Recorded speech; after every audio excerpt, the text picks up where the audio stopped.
Bom dia, meus amigos. Boa terça-feira para todos nós. Mais uma vez estamos aqui para o Evangelho segundo o Espiritismo.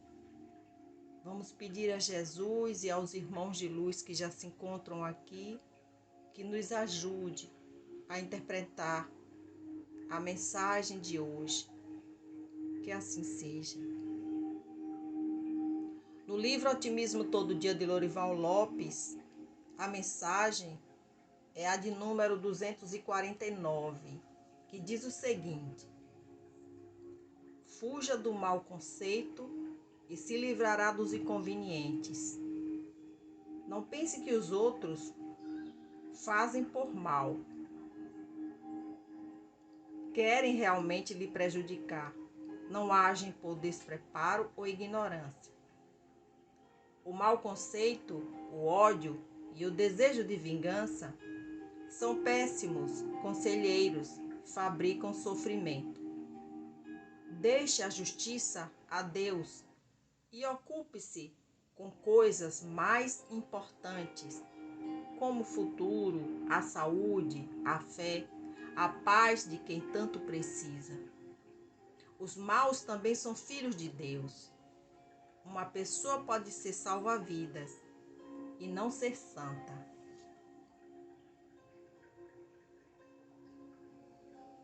Meus amigos, o capítulo de hoje do Evangelho segundo o Espiritismo é o 4º. Ninguém pode ver o reino de Deus se não nascer de novo. E o item é ressurreição e reencarnação. Itens 9, 10 e 11.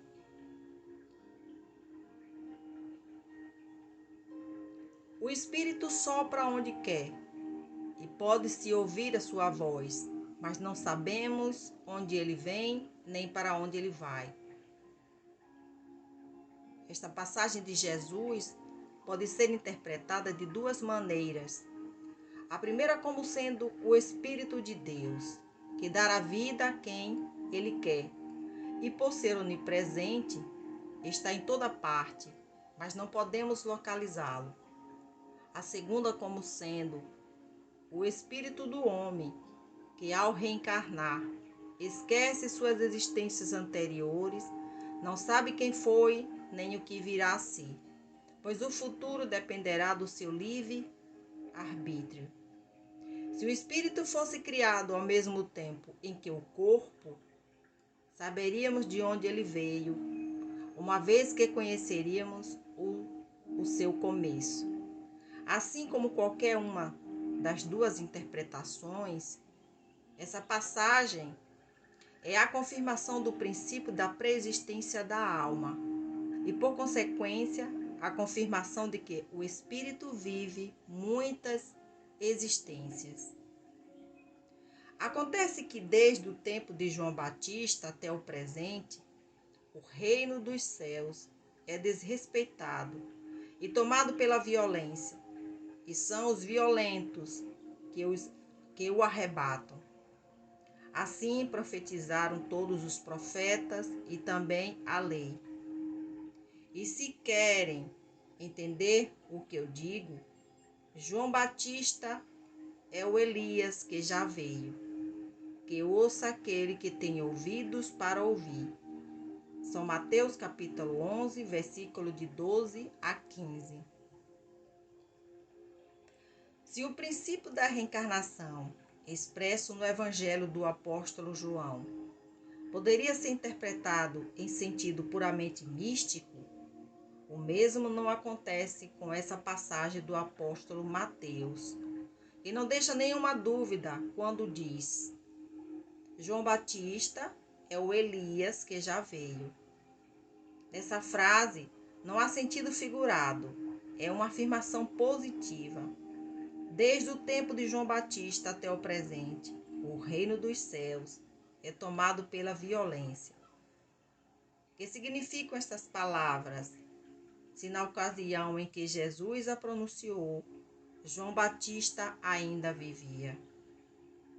Ele mesmo as explica dizendo: se querem compreender o que eu digo, João Batista é o Elias que já veio. Sendo João Batista o próprio Elias reencarnado, Jesus refere-se à época em que João Batista era Elias, deixando claro que ambos são o mesmo Espírito, em duas encarnações distintas. Até hoje o reino dos céus é tomado pela violência. Nessa passagem, Jesus refere-se à violência da lei de Moisés, que determinava o extermínio dos infiéis para que os hebreus ganhassem a terra prometida, um verdadeiro paraíso para eles. Pelo ensinamento de Jesus, o reino de Deus não é propriedade de um único povo, mas herança de todos quantos amem a Deus e ao próximo. Assim, Jesus estabelece uma nova lei, segundo a qual se obtém o céu pela caridade e pela brandura, e não mais pela violência. Depois Jesus acrescenta: que ouça aquele que tem ouvidos para ouvir. Essas palavras foram muitas vezes repetidas por Jesus, pois ele sabia que nem todos tinham condições de compreender que João Batista era Elias reencarnado. O conhecimento espiritual daquela época ainda era muito pequeno e somente alguns podiam compreender certas palavras. Que assim seja. Meus amigos, Jesus é bem claro quando diz que precisamos nascer de novo. Mas o que é esse nascer de novo? Porque um indivíduo que estivesse realmente morto, voltar à vida corpórea, cientificamente, isso é impossível. Jesus, ele nos ensinou que o corpo é passageiro, mas a nossa alma é imortal. Nós não somos melhores que ninguém, mas nós precisamos ser melhores na nossa vida espiritual. Do que adianta termos tudo nesta vida material se falta Deus? Nós precisamos encontrar Deus. Então, esse nascer de novo significa nascer em Cristo. Deixar de lado nosso orgulho, nossa vaidade, nossa maledicência. Nós precisamos fazer nossa reforma íntima. Porque Deus,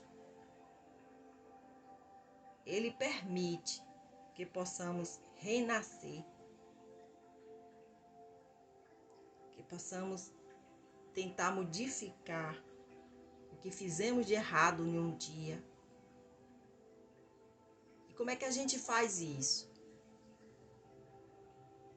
Vamos ser mais caridoso, mais benevolente. Vamos aprender a perdoar. Isso significa nascer em Cristo.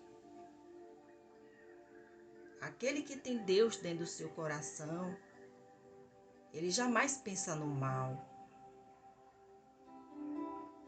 Vamos julgar menos e ajudar mais. Vamos pedir a Jesus que nos ajude. Senhor, somos tão pequenos diante de Ti.